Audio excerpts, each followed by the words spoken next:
Here we go with yet another one for you. Talking about Home Depot earnings, they just reported this morning. Stock's down 1.28% right now, down pretty good. We'll take a look and see what that was about. I was expecting really good numbers out of this company. I thought revenue was going to be at a very good standpoint. I think people are doing a lot of home improvement projects this year, more than ever, really. Mostly because I think a lot of people are they're doing a lot of spend to stimulate the economy. People are spending money. They really love spending money, I tell you. Year to date, need to mention this too. The stock is up around 27%. I frankly think it should be up a little bit more, if I'm being honest with you. And you want to know why? I'm going to, lay my case out just from looking at this earnings report. I took a sneak peek this time. Quarter 3 GAAP EPS of $3.18. Beats by 15 cents. That's incredible profitability. Really good stuff. When you look at that dollar value, it's going to be a beautiful one. We'll find out. Revenue of $33.54 billion, increased 23% year over year. Beats by $1.74 billion. Now, is this a retailer or is this a growth stock? This is a brick and mortar retailer that just posted a 23% growth. Tell me when you see that happen. Tell me when you see that happen. When they're already making billions of dollars, it doesn't happen. I mean, this does not happen. Brick and mortar retailers don't do this. Yet they did it. They just did it. That's why I think this stock it's incredible right now. Comp sales of 24.1% versus 16.9% consensus. I mean, they obliterated consensus here. Obliterated it on all aspects. That's pretty crazy. Really good stuff. Gross margin rate was down just a little bit, right? Down under consensus, 34.2 versus 34.5. Gross margin rate fell flat at 14.5 versus 14.6 consensus. That doesn't hurt me too much there. Inventory up 2.8% to 16.16. Number of customer transactions grew. That is what I find incredible. Number of transactions grew 13%, and we just looked at Walmart, which saw a 14% decrease in transactions, or 12%. I forget what. It was a decrease in transactions, and Home Depot grew transactions. Obviously, Walmart's facing a much larger number, but you're going to see it with Target tomorrow as well. They're going to see a decreased transactions as well. But Home Depot grew. And average ticket price increased 10% on top of that. It's crazy stuff. I'm telling you, people are spending money. They love spending money. Sales per square foot increased 23.1%. It's an interesting metric. Companies obviously use it to justify the size of the buildings, I suppose. Store count actually increased 5 year over year. They built 5 stores in the middle of a pandemic. Yes, they did. How about you like that? And as we'll see with this main headline, plans to invest $1 billion in annualized permanent compensation enhancement for hourly associates. And again, we look at this headline and right away, they're bolding it for you. $1 billion in annualized permanent stuff there. So obviously this first stuff is just numbers we've looked at. Nothing too crazy, but we want to look obviously through this investment because it's pretty cool. They've done temporary weekly bonuses. They're going to be a permanent compensation enhancements. Permanent compensation enhancements. Pretty cool stuff. Yeah. That's a lot of good stuff there. I mean, that's what we like to speak about. Now, we like to obviously look at these numbers here. Gross profit, good stuff here.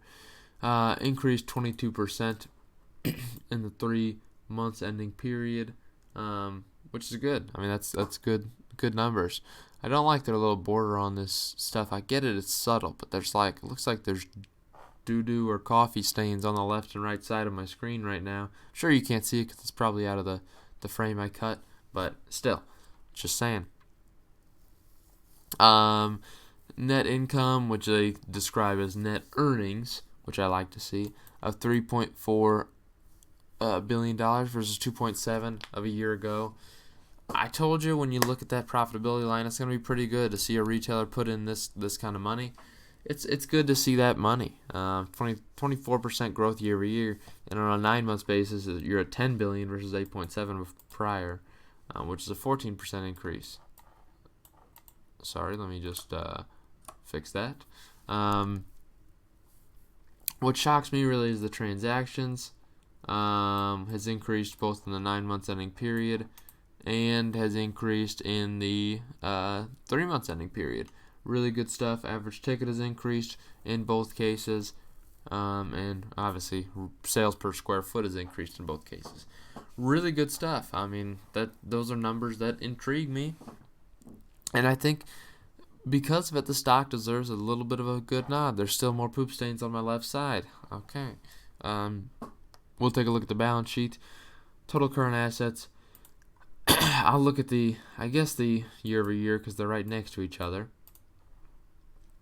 Total current assets increased a lot because this cash position was massive increase. Cash, they hoarded a lot of cash here. The pandemic made them hoard cash. There's no doubt about it. $34.5 billion in total current assets versus 21.1 a year ago. Total assets in general of 66.9. They can't keep getting away with it. Versus 52.3 billion. Total current liabilities. So again, assets rose by a good amount.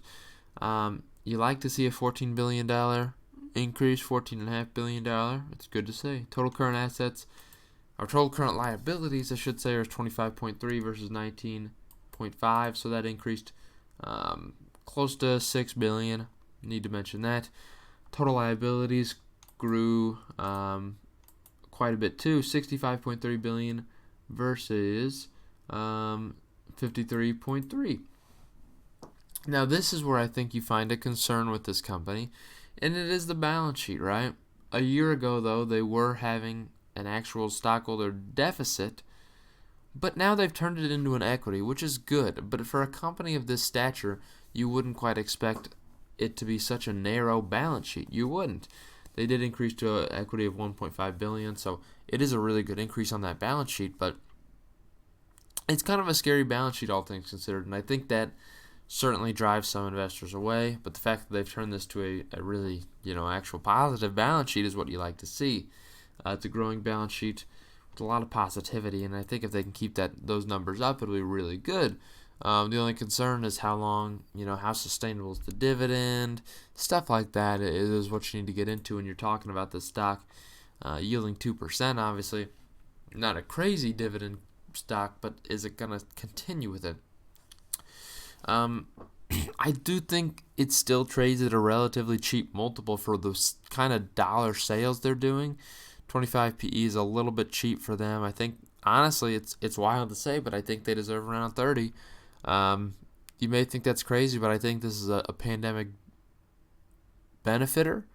And I think because of that, they should get rewarded a little bit as far as that stock's concerned. Now, I don't have much skin in the game. Again, I only have one share that I've had since the dawn of my portfolio, back when I started, and it was, $150 per share, I think. So that's the only skin in the game I've got. So I don't really mind too much, but I still think it probably deserves a little bit more of a multiple. I don't suggest buying at these levels, frankly, but I do think it probably deserves to go up. I'm not saying it will, though, because I don't know how investors are going to treat the new market, really. It's interesting stuff, but again, really good stuff. That's all I can tell you regardless. Really good report from this company, and they've done a good job.